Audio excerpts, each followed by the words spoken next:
lost. I felt sorry for you and Gruden on Saturday. I mean, what an awful game. I mean, I've broadcasted bad games before. Did you think it was going to be that lopsided?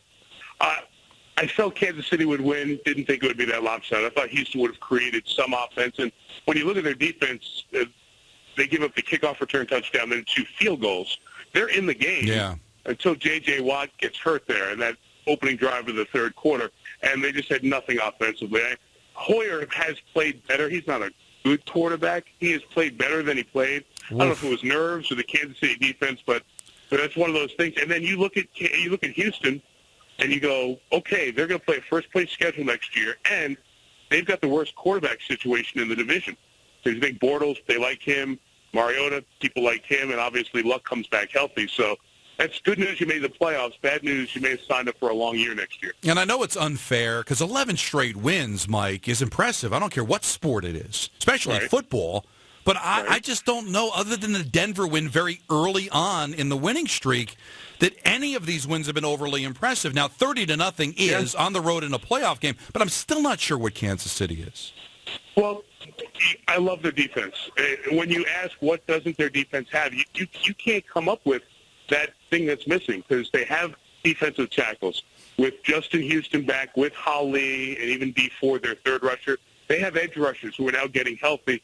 They've got inside linebackers. They've got corners. Their safety position's healthy. Eric Berry doing well. They've got every position on defense and a little bit of depth, better than anybody else left in the tournament. On the offensive side, that's the question. Is the quarterback good enough to do it? So what's your gut on the Patriot-Chiefs game then? I think they can beat New England. If New England cannot protect Brady, and you know Belichick's 13 days in the lab figuring this out, if they can't protect him, Kansas City will expose it. And if that happens, that changes the entire game. I don't think you can run on the Chiefs' defense either. So what's the equation? Can your quarterback manufacture 17 to 20 points in that game? And if they have Macklin, I think they can. If they don't have Macklin, or if Macklin's not 100% or not healthy enough to be that real guy, real threat, I think it becomes a little bit tougher because Belichick will take Kelsey away. He's the best at taking guys away in the last 30 years in the sport. And, Mike, I'm not going to sit here and say that Alex Smith deserves tons of accolades, but he deserves more love than he gets, right? I mean, the guy's played in a championship game in San Francisco. I mean, he's a decent quarterback, right?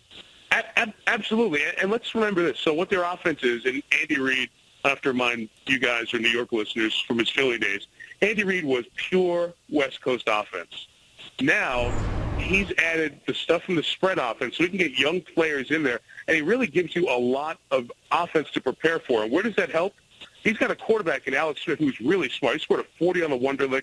He's one of the smarter guys playing in the league beyond football stuff, and he can handle all that volume of offense. So whatever they want to fit into that game plan that week, he can get them to, and that's better than a lot of other quarterbacks in the league. So I give them a great chance to go win this game. I really do. We're talking to Mike Tirico right here on the Michael K. Show. He's calling tonight's game right here on 98.7 ESPN, the national championship game, which we'll get to in a moment. You see football every Monday, Mike, you and Gruden, and I'm wondering your take on what happened in Cincinnati, and do you think it's a problem that's endemic to the sport right now, that you've got these guys that are just out of control and nobody wants to step up and control them? I don't think it's a problem that's overrunning the league. I think it's an issue specifically with the guys involved in Cincinnati. There are a bunch of great people on that Cincinnati team, and I don't mean like nice guys to go in a production meeting. I mean guys like Andrew Whitworth, Andy Dalton. So you can't just throw the whole blanket over the Bengals for a few guys. The Bengals lost control. There's no doubt about that. It cost them the game. I think the league should have a heavier hammer with the Steelers, to be very honest. I mean, Joey Porter, if that was a linebacker that was hurt, I could even understand Joey Porter being out there as a position coach or that side of the ball. He has absolutely not one bit of need to be on the field. And they're going to let it go? Would it be too much? And I don't know because I don't sit in 345 Park Avenue. Would it be too much to say he should be suspended for this week and not coach and penalize the team for something that really ended up hurting Cincinnati? If Porter's not out there, he doesn't get that penalty. We don't know who wins. Now, that may be overstating it, but I think there's got to be a different level in line for coaching staffs as well. And I don't throw all the blame at the Bengals, but obviously they made their bed, and they've got to live with Perfect, Jones, and the mistakes that cost them a chance to win that game.